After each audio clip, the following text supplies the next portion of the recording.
Hi friends, नमस्कार. समर्थ academy Bhandara या YouTube चॅनलवर आपल्या सर्वांचं स्वागत आहे. आता आपण पाहूयात चालू घडामोडी. चालू घडामोडी पाहण्याच्या अगोदर एक विनंती आहे की त्या ठिकाणी आपल्या चॅनलवर दररोज नवनवीन चालू घडामोडी मी आणत आहे. तर आपल्या चॅनलला जास्तीत जास्त लाईक करा, शेअर करा आणि सबस्क्राईब करायला विसरू नका. पहिला प्रश्न पाहूयात. डॅश डॅश हे राज्यशास्त्र जाहीर करून महाराष्ट्र हे राज्यशास्त्र जाहीर करणारे देशातील पहिले राज्य ठरले आहे. याचं उत्तर जे आहे ते त्या ठिकाणी बघा, चार ऑप्शन आहेत. या चार ऑप्शन पैकी कोणतं उत्तर असेल तर ऑप्शन क्रमांक 4 दांडापट्टा हे राज्यशास्त्र महाराष्ट्र सरकारने 19 फेब्रुवारी 2024 रोजी जाहीर केलेलं आहे. आणि राज्यशास्त्र जाहीर करणारं देशातलं पहिलं राज्य आपला महाराष्ट्र ठरलेला आहे. पाहूया नेक्स्ट क्वेश्चन. अभिजात भाषा दर्जा पाठपुरावा समितीच्या अध्यक्षपदी कोणाची नियुक्ती करण्यात आली? मराठी भाषेला अभिजात दर्जा किंवा अभिजात भाषेचा दर्जा मिळवून देण्यासाठी एक समिती नियुक्त केलेली आहे आणि त्या समितीचे अध्यक्ष कोण असा आपल्याला प्रश्न विचारलेला आहे. त्याचं उत्तर आहे ऑप्शन क्रमांक 4 ज्ञानेश्वर मुळे या अभिजात भाषा दर्जा पाठपुरावा समितीच्या अध्यक्षपदी म्हणून नियुक्ती झालेली आहे. नेक्स्ट क्वेश्चन पाहूयात. सुदर्शन सेतू पूल ज्याचे नुकतेच उद्घाटन पंतप्रधान नरेंद्र मोदी यांच्या हस्ते झाले तो कोणत्या राज्यात आहे? तर हा जो प्रश्न आहे विशेष असा प्रश्न आहे. तर या प्रश्नाचं उत्तर आहे ऑप्शन नंबर 2 गुजरात या राज्यामध्ये हा असणारा सुवर्ण सेतू पूल आहे. Next question. ज्ञानपीठ पुरस्कार 2023 मिळालेल्या गुलजार यांचे मूळ नाव काय आहे? तर या प्रश्नाचं उत्तर आहे पर्याय क्रमांक 1 संपूर्ण सिंह कालरा असं गुलजार यांचं नाव आहे. त्या ठिकाणी ज्यांना 2023 चा ज्ञानपीठ पुरस्कार मिळालेला आहे. 2023 चा ज्ञानपीठ पुरस्कार अजून एका व्यक्तीला मिळालेला आहे. त्या व्यक्तीचं नाव मला तुम्ही कमेंट बॉक्स मध्ये सांगायचं आहे. पाहूया नेक्स्ट क्वेश्चन. विंदा करंदीकर जीवन गौरव पुरस्कार 2023 जो महाराष्ट्र सरकारचा आहे तो कोणाला जाहीर करण्यात आला आहे? उत्तर आहे पर्याय क्रमांक 3 डॉक्टर रवींद्र शोभणे जे त्या ठिकाणी आताच अमळनेर इथे झालेल्या अखिल भारतीय मराठी साहित्य संमेलनाचे अध्यक्ष होते. त्यांना 2023 चा विंदा करंदीकर जीवन गौरव पुरस्कार मिळालेला आहे. नेक्स्ट क्वेश्चन पाहूयात. या वर्षीचा फ्रान्सचा सर्वोच्च नागरी सन्मान knight of the legion of the honour कोणाला प्रदान करण्यात आला?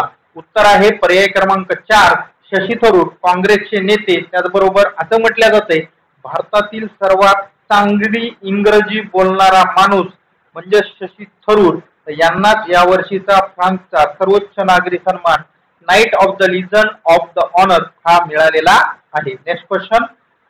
महाराष्ट्र शासनाचा पंडित भीमसेन जोशी जीवन गौरव पुरस्कार कोणाला जाहीर करण्यात आला आहे? उत्तर आहे पर्याय क्रमांक 1 शशिकांत उर्फ नाना मुळे यांना हा असणारा या वर्षीचा पंडित भीमसेन जोशी जीवन गौरव पुरस्कार मिळालेला आहे. ठीक आहे, पाहूया नेक्स्ट क्वेश्चन.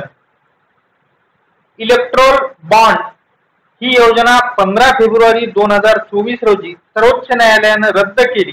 तर इलेक्ट्रोल बॉन्ड विकण्याची परवानगी कोणत्या बँकेला होती? इलेक्ट्रोल बॉन्ड मधून काय होत होतं तर इलेक्ट्रोल बॉन्ड मधून जे राजकीय पक्ष होते यांना देणगी दिल्या जायची आणि विशेष करून देणगी देणाऱ्याचं नाव गुप्त ठेवल्या जायचं. आणि ती जी इलेक्ट्रोल बॉन्ड मधून देणगी देण्याची जी त्या ठिकाणी परवानगी जी त्या ठिकाणी इलेक्ट्रोल बॉन्ड विकण्याची परवानगी होती ती कोणत्या बँकेला होती असा प्रश्न आहे. त्याचं उत्तर आहे पर्याय क्रमांक 1 SBI या बँकेला असणारी ही परवानगी होती. त्याचबरोबर SBI बँकेकडून जे देणगीदार असायचं त्याचं नाव गुप्त ठेवल्या जायचं. नेक्स्ट क्वेश्चन पाहूया. भारतातील पहिले डार्क स्काय पार्क म्हणून कोणत्या व्याघ्र प्रकल्पाला घोषित केले आहे? उत्तर आहे पर्याय क्रमांक 2 पेंच व्याघ्र प्रकल्प याला असणार पहिले भारतातले डार्क स्काय पार्क म्हणून घोषित केलेलं आहे. Next question. खेलो इंडिया विद्यापीठ क्रीडा स्पर्धा 2024 चे शुभंकर काय होते? उत्तर आहे पर्याय क्रमांक 2 अष्टलक्ष्मी हे असणारं खेलो इंडिया विद्यापीठ क्रीडा स्पर्धा 2024चं शुभंकर होतं. या जे स्पर्धेचं आयोजन होतं कोणत्याही एका विशिष्ट राज्यात करण्यात आलेलं नव्हतं. ईशान्येकडील जे 7 राज्य आहेत ज्याला आपण 7 सिस्टर म्हणून ओळखल्या जातो, मिझोराम असेल, नागालँड, मणिपूर, सिक्कीम, त्याचबरोबर अजून 3 राज्य जे आहेत अशा प्रकारच्या मणिपूर असेल या राज्यामध्ये याचं असणारं आयोजन करण्यात आलेलं होतं. म्हणून राज्य विचारल्या जाणार नाही, शुभंकर विचारतील. आणि कोणी उद्घाटन केलं तर क्रीडा मंत्री अनुराग ठाकूर यांनी उद्घाटन केलेलं होतं. नेक्स्ट क्वेश्चन पाहूया. युवा क्रिकेट वर्ल्ड कप 2024चा विजेता देश कोणता आहे? युवा क्रिकेट वर्ल्ड कप म्हणजे अंडर 19 वर्ल्ड कप 2024 चा विनर कोण आहे असा प्रश्न विचारलेला आहे. त्याचं उत्तर एकच आहे, ते म्हणजे ऑस्ट्रेलिया, ज्यांनी 2023चा वर्ल्ड कप पण जिंकलेला आहे आणि 2024चा युवा cricket world cup under 19 world cup पण जिंकलेला आहे. Next question. भारताच्या संरक्षण प्रकल्पामध्ये 100% FDI मिळवणारी पहिली विदेशी कंपनी कोणती?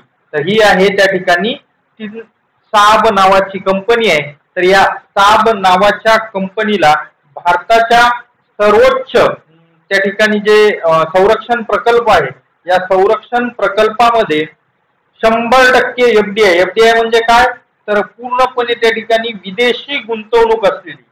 तर ही साब स्वीडन या देशाची असणारी कंपनी आहे आणि या कंपनीनं त्या ठिकाणी हे कॉन्ट्रॅक्ट मिळवलेला आहे. Next question. अलीकडे 2023ला लिफ एरिक्सन चंद्र पुरस्काराने कोणाला सन्मानित करण्यात आले? हे चारही ऑप्शन त्या ठिकाणी वेगवेगळ्या देशाच्या अंतराळ संशोधन संस्था आहेत, जसं इस्रो भारताची, नासा अमेरिकेची, जाक्सा जपानची आणि रोस्कोसमॉस हे रशियाची आहे. त्याचं उत्तर आहे पर्याय क्रमांक 1. इस्रोला 2023चा लिफ एरिक्सन चंद्र पुरस्कार मिळालेला आहे. Next question. International table tennis फेडरेशनच्या गव्हर्निंग बोर्ड सदस्य म्हणून समाविष्ट होणारे पहिले भारतीय कोण? उत्तर आहे पर्याय क्रमांक 2. विटा दानी हे असणारे त्या ठिकाणी काय टेबल टेनिसच्या फेडरेशनच्या गव्हर्निंग बोर्ड सदस्य म्हणून त्या ठिकाणी हे झालेल्या आहेत. ठीक आहे. नेक्स्ट क्वेश्चन पाहूया. शेवटचा क्वेश्चन. निकुष्ट 2.0 हे पोर्टल जे अलीकडे बातम्या देत होतं ते कोणत्या आजाराशी संबंधित होतं? पर्याय क्रमांक 4. कुष्ठरोगाशी असणाऱ्या त्या बातम्या संबंधित होत्या. अशा पद्धतीनं आज आपण 15 चालू घडामोडीचे प्रश्न पाहिलेले आहेत. राहिलेले क्वेश्चन आपण उद्याच्या व्हिडिओमध्ये पाहूयात. कसा व्हिडिओ वाटला हा कमेंट बॉक्स मध्ये सांगा. त्याचबरोबर मी तुम्हाला एक प्रश्न विचारला होता की या वर्षीचा त्या ठिकाणी ज्ञानपीठ पुरस्कार गुलजार व इतर एक व्यक्ती आहेत त्यांना मिळाले, तर दुसऱ्या व्यक्तीचं नाव तुम्हाला मला कमेंट बॉक्स मध्ये सांगायचं आहे. पाहूया किती मुलं उत्तर देतात. ठीक आहे, भेटूया उद्याच्या व्हिडिओमध्ये. धन्यवाद.